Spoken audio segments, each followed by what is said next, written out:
Fala trader, aqui é Diógenes com mais um vídeo para você a respeito do mercado financeiro.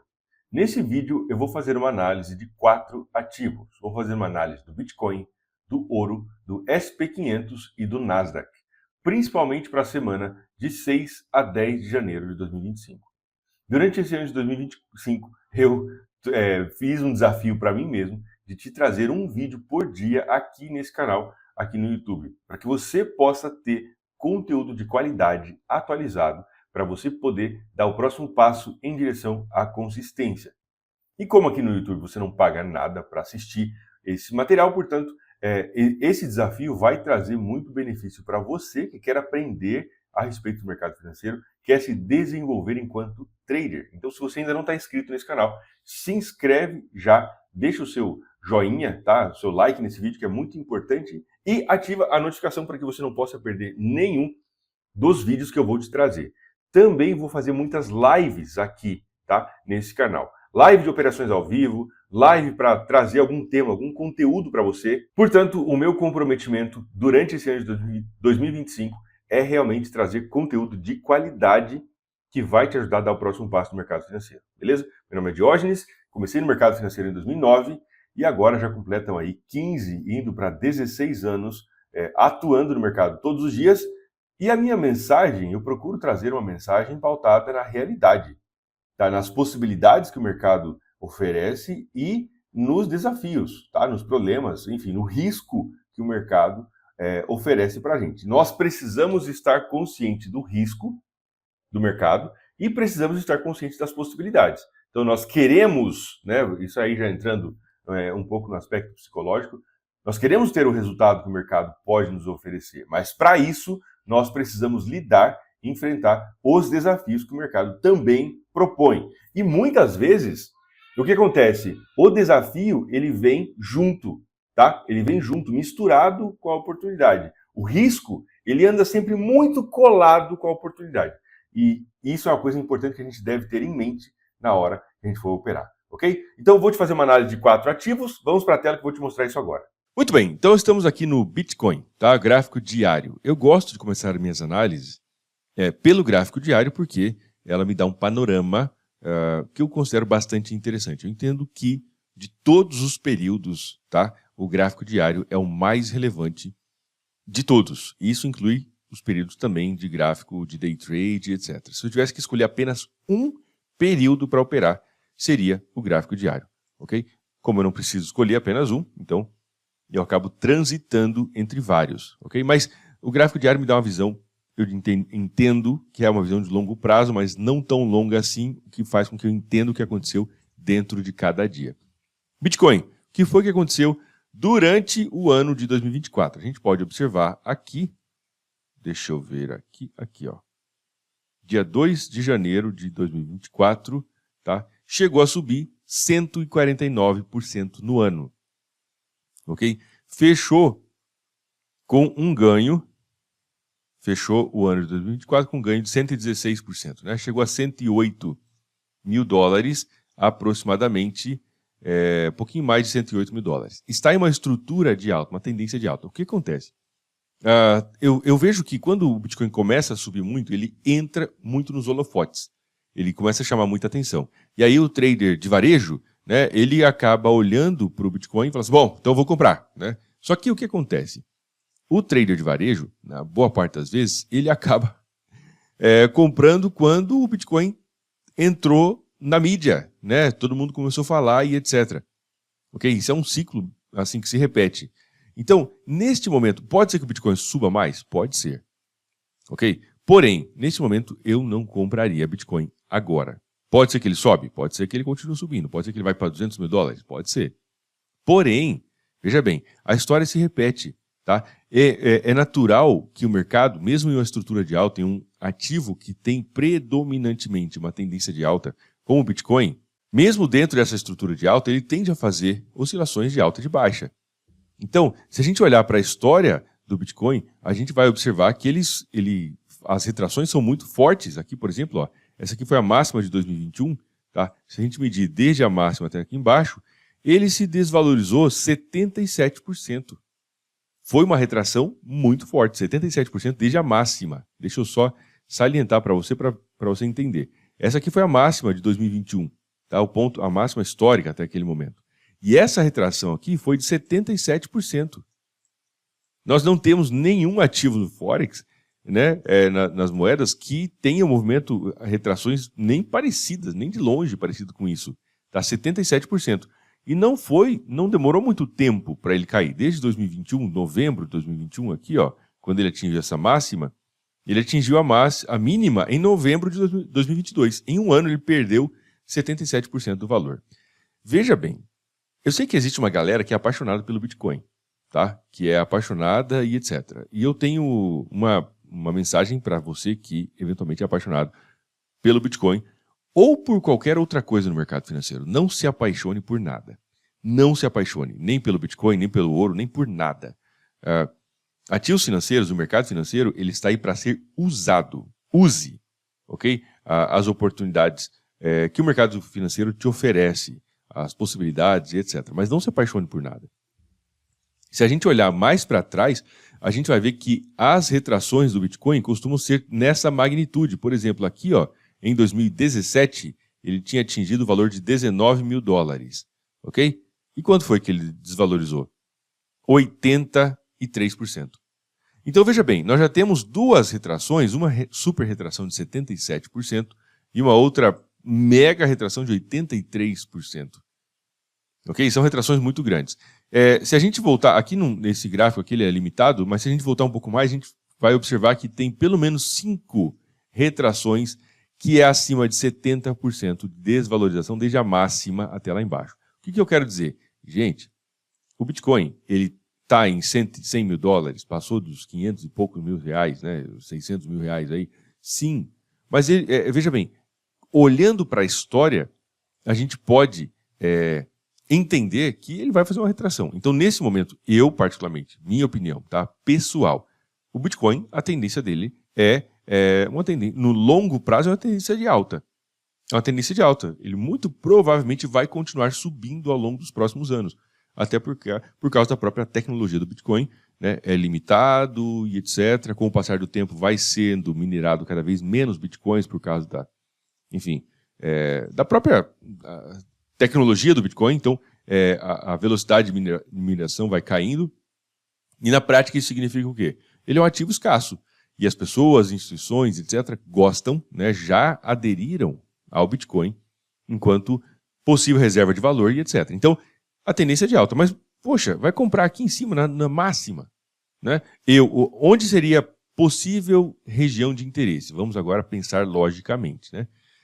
Eu vejo que esta região por aqui, esta região, é uma região que foi resistência em março de 2024 e aqui pode funcionar como suporte de novo. Então, a gente estaria falando de uma retração, uma queda de 24%, 25%, que para o Bitcoin isso é facinho, é fichinha. Desde essa máxima, por exemplo, até aqui embaixo, ele caiu 30%. Então, ele é um ativo muito volátil. Esta aqui é uma região onde eu começaria a pensar em possível compra na casa de 73, 74 mil dólares, ok? O Bitcoin. Seria entradas inicial. Seria uma entrada inicial não com lote total, tipo, cara, vou comprar um pouco aqui. Okay? Aqui em cima, não. O que pode dar uma ideia de que talvez o Bitcoin faça uma retração um pouco mais forte? O rompimento dessa região horizontal. Por aqui, ele rompendo para baixo da casa de 91 mil dólares, mais ou menos, ele tem chance de vir buscar os 74. Ok? De novo, se você for apaixonado pelo Bitcoin, eu realmente recomendo que você crie aí um desapego emocional. Não pode ser apaixonado por nada. E com isso eu não estou falando mal do Bitcoin. É irrefutável a ideia de que o Bitcoin é um dos ativos mais voláteis que nós temos hoje. Tá? Oscilações de 70%, 80% e depois ele sobe 150%. Quer dizer, a volatilidade é muito alta. Ele vai oscilar. Não entenda esse vídeo, né, como um ataque ao Bitcoin. Até porque eu não tenho por que atacar o Bitcoin. O Bitcoin já se provou.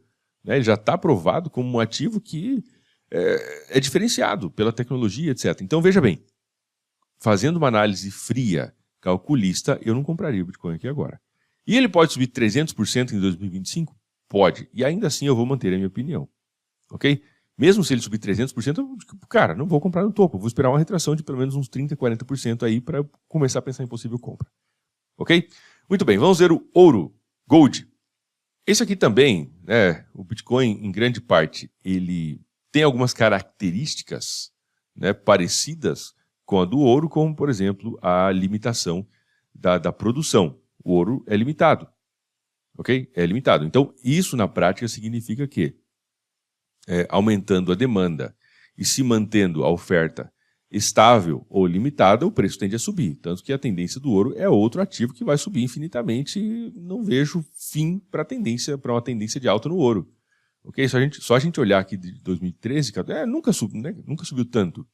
O ponto mais alto foi agora, em outubro, tá, do ouro. Está em uma tendência de alta. O ouro também é um ativo bastante volátil. Vamos ver essa retração desde essa máxima aqui. Até aqui embaixo ele caiu 19%, retração um pouco mais comportada, e até aqui embaixo 22%. Eu esperaria uma retração de pelo menos uns 30% no ouro para eu começar a pensar em possível compra. Okay? Olhando principalmente pelo gráfico semanal, né, traçando o Fibonacci aqui, marcando esse ponto, eu pensaria em uma retração pelo menos até o 38,2, na verdade um pouco mais, tá? Se a gente considerar daqui, vamos pensar aqui, ó, 61,8. Essa aqui seria uma região interessante para possível compra. Esta região, né, foi um ponto de resistência aqui atrás, resistência, pode funcionar como suporte. Agora, tanto o Bitcoin quanto o ouro são considerados ativos que ajudam a proteger da incerteza do mercado. Okay? O ouro mais estável, menos volátil e etc., porque ele também tem um elemento histórico, né, muito forte por trás do ouro, portanto, ele também é visto como um mecanismo de proteção, muito mais do que o Bitcoin, é visto como um mecanismo de proteção em períodos de incerteza. E períodos de incerteza é o que nós temos e teremos em 2025. Se prepara, tá? Aperta o cinto aí, porque 2025 vai ser um ano de grandes incertezas no mercado, que pode gerar grandes volatilidades. Por quê? Porque nós temos a guerra de Israel, tá? Contra, enfim, sei lá, contra quem mais Israel está lutando, né? Está atacando acho que 2 ou 3 países ao mesmo tempo, enfim. Esse conflito que eu não vou entrar em detalhes porque eu não tenho capacidade, conhecimento suficiente para opinar algo, tá? Mas o fato é que existe um conflito e esse conflito traz incerteza. Temos a situação da Rússia e da Ucrânia.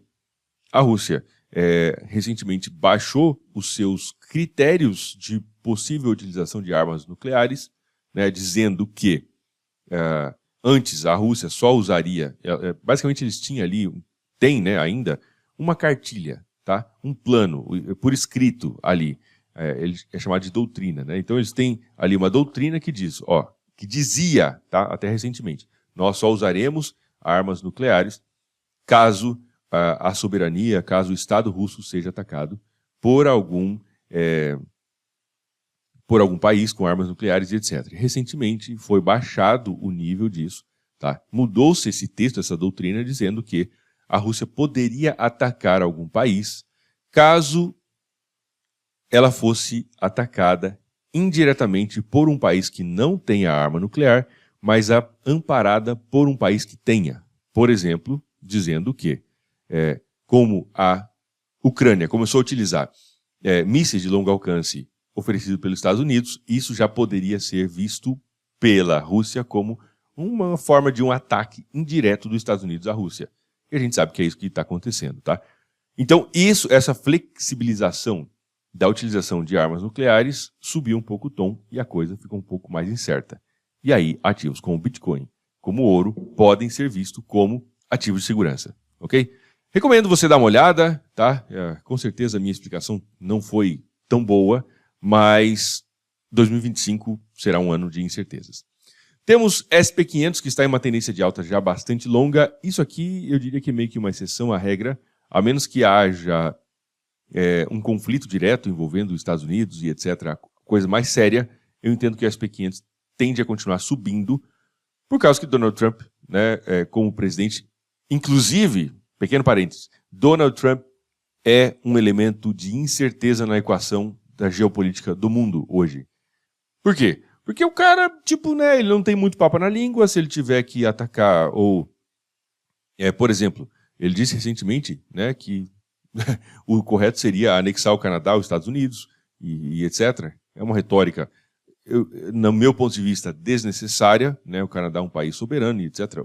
Um dos maiores parceiros dos Estados Unidos, que compartilha de laços culturais muito fortes. E aí, quer dizer, já tacou fogo no parquinho do Canadá. Tá? Então, esse tipo de retórica, e eu acredito que é muito mais retórica mesmo, é muito mais falatório do que qualquer coisa, esse tipo de coisa vindo de um presidente dos Estados Unidos, cara, isso é um elemento de incerteza muito grande. E a gente precisa lembrar disso.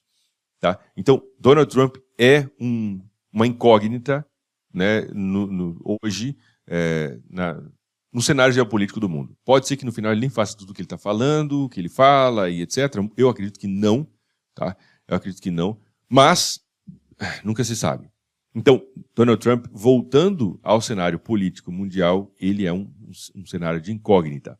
Por outro lado, a sua proteção ao comércio local, valorização, né, dos Estados Unidos em primeiro lugar e etc., pode fazer com que o S&P 500 continue subindo ao longo do ano de 2025.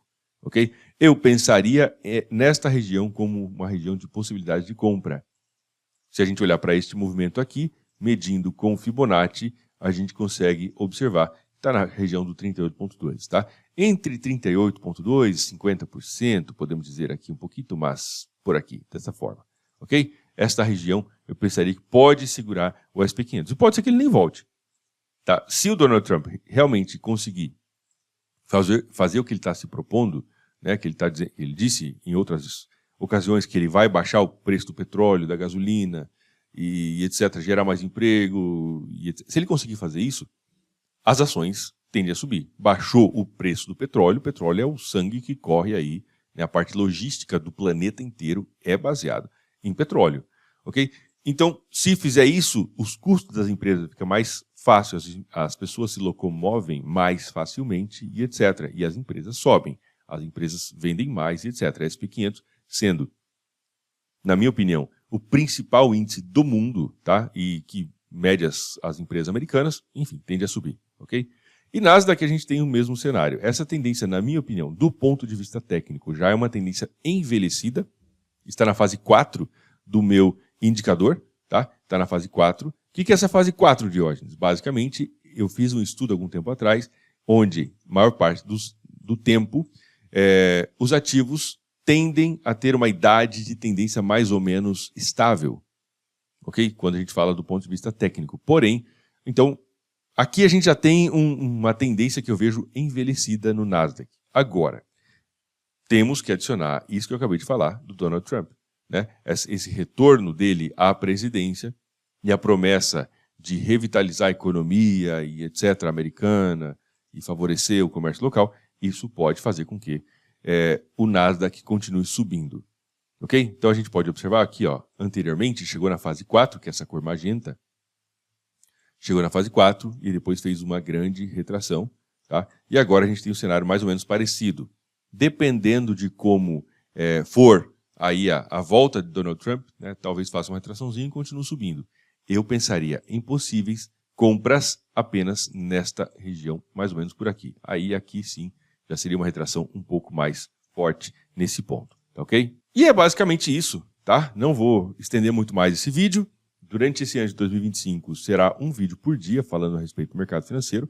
Então, se você ainda não está inscrito, se inscreve aqui no canal. Eu comecei a estudar, talvez você que me acompanhava algum tempo atrás, você talvez deve ter percebido que hoje eu falo muito mais de elementos geopolíticos e macroeconomia, porque eu estou estudando isso, tá? E estou me aprofundando cada vez mais para eu conseguir entender como é que essa dinâmica do mundo funciona, que isso influencia na economia, influencia no preço dos ativos do mercado financeiro e influencia na nossa vida de forma geral. Então, eu também vou te trazer muito, a minha ideia durante esse ano é te trazer conteúdos técnicos, conteúdos macroeconômicos, conteúdos de análise geopolítica, como essa que eu estou fazendo aqui mais ou menos, tá? Então, e para a gente entender esse cenário, a gente não é como a gente sentar para ler uma única coisa. A gente se alimenta de informação diariamente e com o passar do tempo, essas informações ou a esses sites, essas notícias desconexas em um primeiro momento, elas vão se juntando e vira uma imagem, um panorama geral, onde você começa a entender um pouco melhor como é que funciona, tá? Então, eu espero te trazer isso durante este ano. Amanhã teremos vídeo novo, porque afinal, durante esse ano de 2025, será um vídeo por dia. Fique com Deus, a gente se vê no nosso próximo vídeo amanhã. Até mais.